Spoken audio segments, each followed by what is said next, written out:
paglalakbay ng inyong diwa.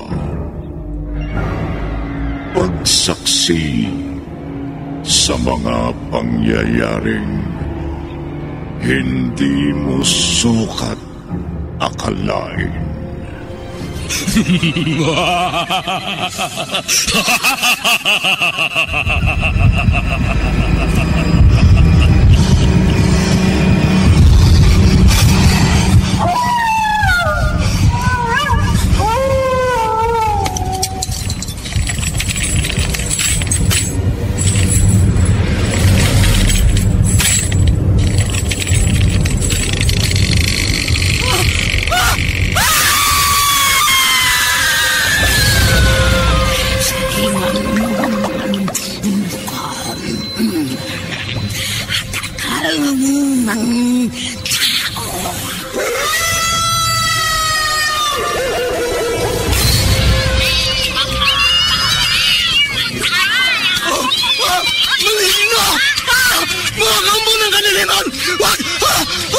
Huwag kayong lalapit sa akin!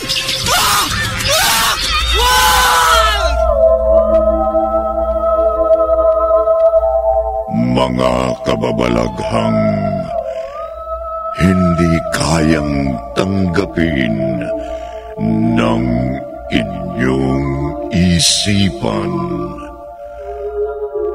Nagaganap tuwing sasapit ang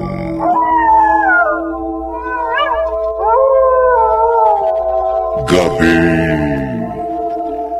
ng lagi.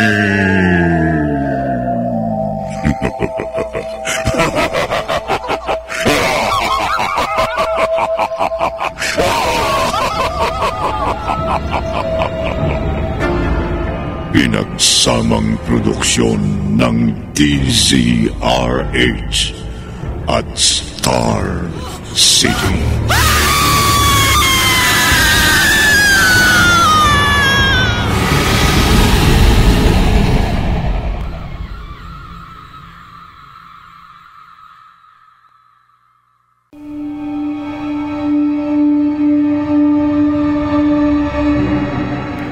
Magandang gabi, kaibigan. Kagabi, napatay ng kapre ang lalaking masugid na nanliligaw kay Divina. Kaya umuwi sa probinsya ang nakababatang kapatid ng biktima na si Cardin. Nagkaroon din ng paghanga ang binata kay Divina. Kaya nanligaw siya sa dalaga. Subalit maging si Cardin ay tinangkang patayin ng kapre.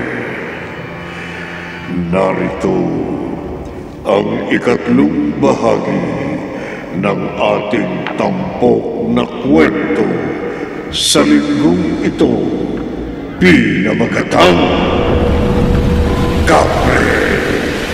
Sa isa na namang gabi ng lagi.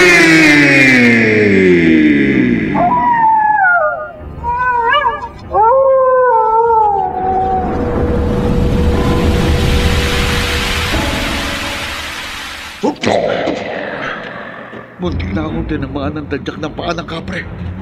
Buhay ka pa, lalaki. Hindi mo ako mapapatay, maligno. Hindi mo mailagan ang susunod na tadyak ko sa iyo. Hindi mo magagawa sa akin ang ginawa mong pagpatay sa kapatid ko. Hindi ka makatatakas ng buhay. Sabi hindi mo ako mapapatay. Nasaan ka, lalaki? Nailagan mo na naman ang mga tadyak ko. Nawala ka pa sa talayman. Hindi mo ko mapagtataguan. Iititin ko ang aking tabako.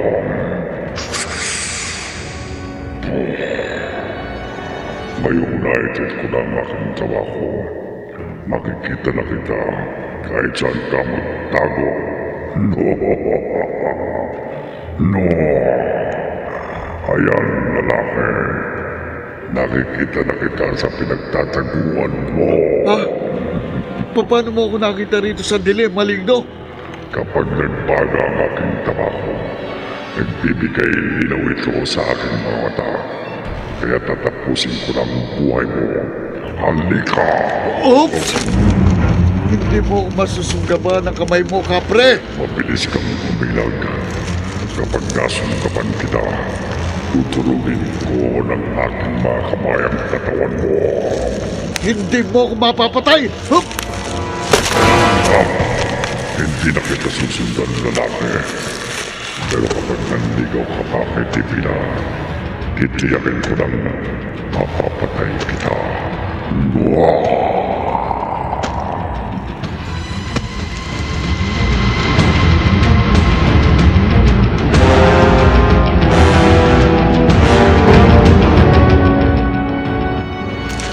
Munti ka na palang mapatay ng kapre, Karding. Oh, nakakakilabot ang higanting maligno, Ernie. At makapangyarihan siya. Pambihirang lakas niya. At ang linaw ng kanyang mga mata. Pero mabagal siya. Kaya nailagang kontadyak na sa akin. At nang sunggaban niya ako. Kung hindi napilayan ng kaliwang pa ako, natulungan sana kitang labanan ng maligno. Kumusta nga palang pilay mo? Okay na. Okay na? Gaanong makirot matapos mahilot. Bukas siguro makakalakad na ako ng maayos. Baka masama muna ako sa pagdalo kay Divina sa Makalawa. Dapat lang. At saka, seryosohin mo ng panliligaw sa kanya, ha? Para maging nobya mo na siya bago tayo magbalik sa Maynila. Tinuway mo pala ang piling ko, Karding. Inay, gising pa ho kayo? Karding, narinig yata tayo ng inay mo.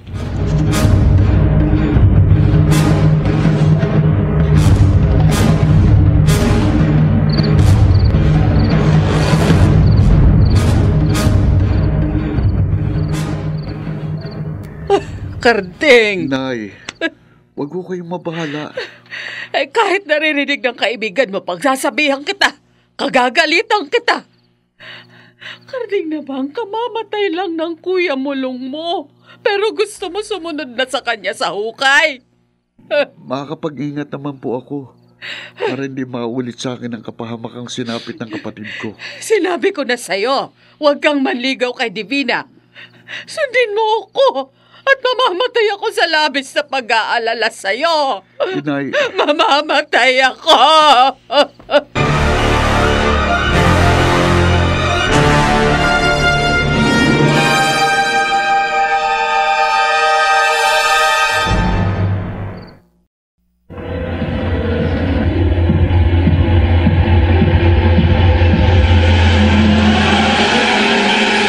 Balikan natin ang kasaysayang tampok sa linggong ito sa isa na namang Gabi ng Lagim.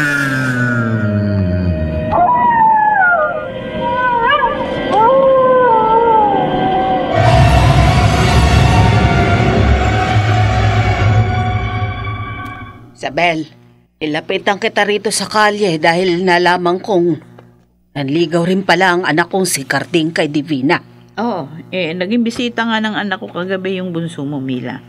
Kaya nga muntik na rin siyang pinatay ng kapre. Ha? Mabuti na nga lamang natakasan niya ang malignong yun. Kung nagkataon pala tapag isa ka na sa buhay. Kaya nga, may itatanong ako sa'yo. Ano yun? Baka may ibang lugar na pwede niyong malipatan ni Divina. Para hindi na makapanligaw sa kanya ang anak mo? Para hindi na malagay sa peligro ang buhay ng anak ko. At para na rin sa kabutihan ni Divina. Mila, Mahirap magkaroon ng tagahangang maligno. Baka isang araw, si Divina na ang perwisyohin ng kapre.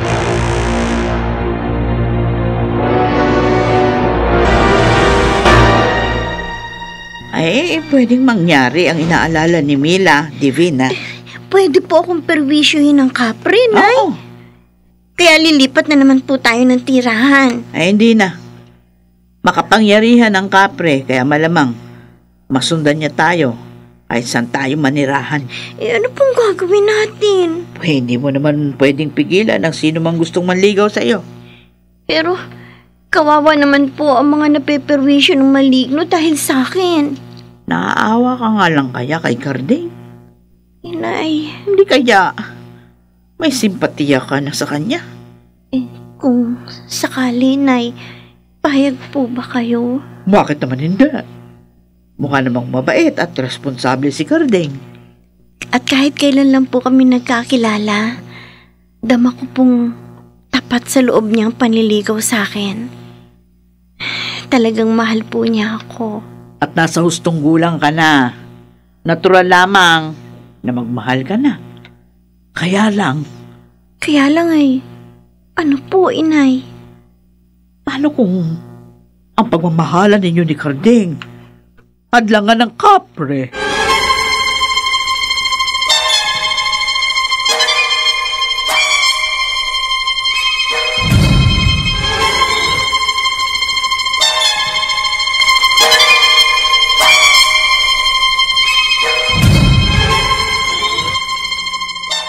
Carding, anak. Nakikiusap ako sa'yo. Nay, ako pong nakikiusap sa inyo. Huwag mo nang ituloy ang balak mong pagdalaw uli kay Divina. Kapag hindi po ako dumalaw sa kanya, kapag sinikil ko pong damdamin ko kay Divina, gaya ng gusto niyong mangyari, baka hindi ko po makayanan. Baka masiraan po ako ng bait. Carding. Nay, ngayon lang po ako natutong magmahal. Pagmamahal na higit pa sa buhay ko. At handa po akong suungin ang libumang panganib para kay Divina. Hindi ako tutol kay Divina. Hayaan niyo pong ipakipaglaban ko ang pagmamahal ko sa kanya. Pero paano ang kapre na may gusto sa kanya? Ako na pong bahala sa maligno, Haling Mila. Ernie, makapangyarihan ng kapre. Alam ko, Pambihira ang lakas niya.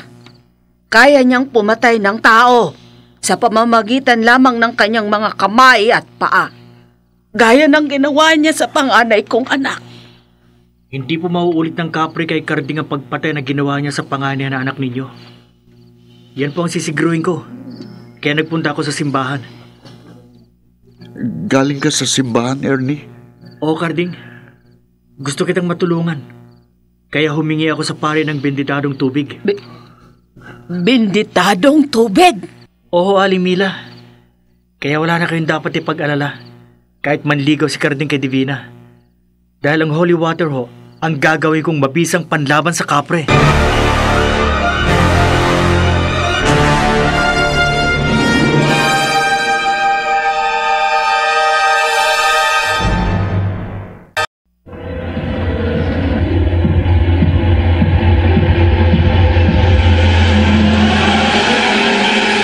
Balikan natin ang kasaysayang tampok sa linggong ito sa isa na namang Gabi ng Lagim.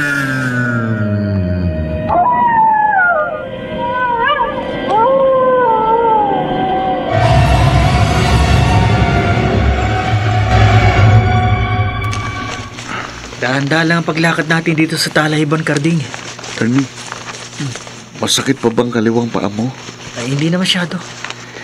Magaling ng pilay ko. Gusto ko lang magdahan-dahan tayo sa paglapit sa punong balite para hindi tayo mamalayan ng kapre. Teka. Oh, bakit? Nagdadalawang isip ka ba sa gagawin natin pagharap sa maligno? Hindi. Talagang gusto kong mapuksa ang kapre. Para wala na kaming problema sa kanya ni Divina. At para may pagiganti mo ng pagkamatay ng panganay na kapatid mo. Oh, pero tahimik na tahimik ang paligid. Oo nga eh. Parang walang palatandaan na may maligno sa punong balite. Kung wala rito ang maligno yun, nasaan? Nasaan ang kapre?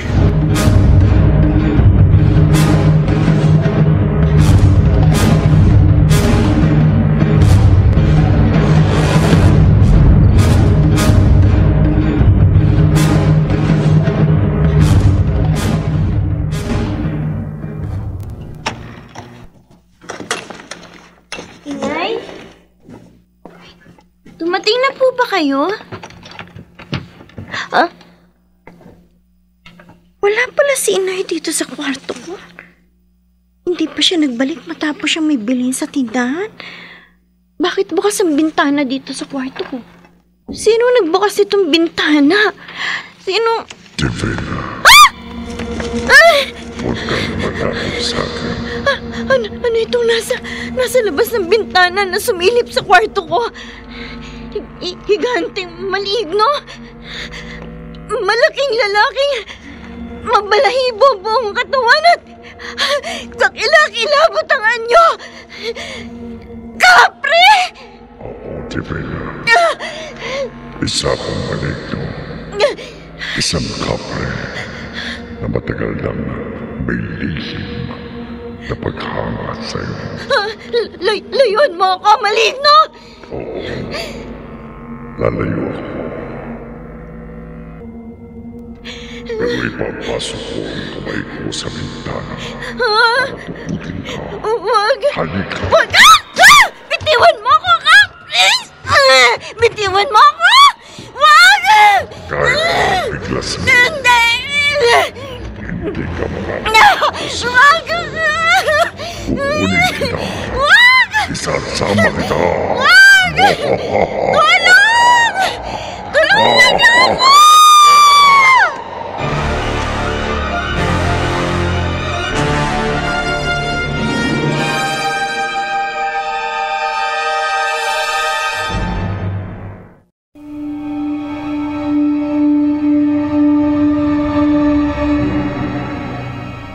Magawa kayang dugutin si Divina ng kapre. Pakinggan bukas ng gabi ang ika-4 na bahagi ng ating tampok na kwento sa linggong ito. Pinamagatang Kapre. Sa isa na naman Gabi ng Lagi!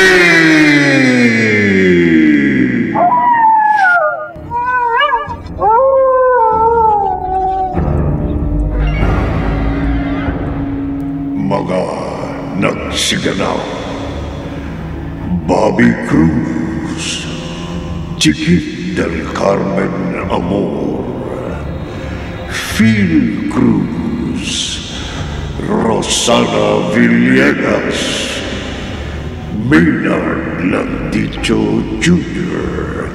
at Jenaline de la Cruz. Naglapat ng tunog, Tembyong, sa musika ni Buboy Salonga. Supervisyong teknikal ni Bong Buyar at Eric Lucero. Isinulat ni Orly Aquino at sa direksyon Lionel Benjamin. Gabi ng Lagi!